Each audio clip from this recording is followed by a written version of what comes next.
Hello అందరికీ వరలక్ష్మి వ్రతం శుభాకాంక్షలు.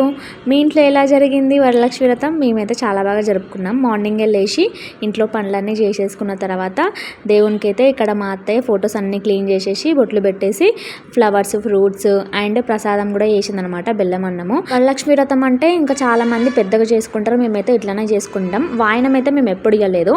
ఈసారి అన్నీ చూసి నేను నెక్స్ట్ ఇయర్ ఇద్దామని అనుకుంటున్నాను. మా అత్త ఎప్పుడు పూజ చేసినా సరే గంట సౌండ్కి మా చిన్నోడైతే ఫాస్ట్గా ఊరికొచ్చి దేవుని ముందు కూర్చుంటాడు, ఇక మొక్కుతూ ఉంటాడు దేవుణ్ణి చూసుకుంటూ. అండ్ పూజ అయితే అయిపోయింది. అండ్ నెక్స్ట్ డే రాఖీ పండగ కదా, సో మేమైతే షాప్కి అయితే వెళ్ళాము రాఖీస్ తీసుకోవడానికి. అండ్ ఇక్కడనైతే చాలా వెరైటీస్ ఉన్నాయి రాఖీస్. ఇంకా మేము వెళ్ళేసరికి షాప్ ఓపెనే చేయలేదు. అంటే మార్నింగ్ ఎందుకు తీసుకున్నామంటే మళ్ళీ ఇంట్లో ఎవరు ఉండరు కదా మా చిన్నోడిని చూసుకోవడానికి, సో నేను మా అత్తయ్య వెళ్ళినాం అనమాట. మా హస్బెండ్ చూసుకుంటూ ఉన్నాడు మా చిన్నోడిని.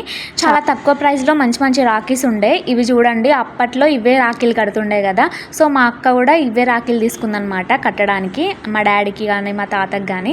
ఇంకా చిన్నపిల్లలకి నచ్చే విధంగా ఇవైతే చాలా బాగున్నాయి. చోటా భీము, చుట్కీ, కార్ లాంటివి ఇట్లా చాలా బాగున్నాయి.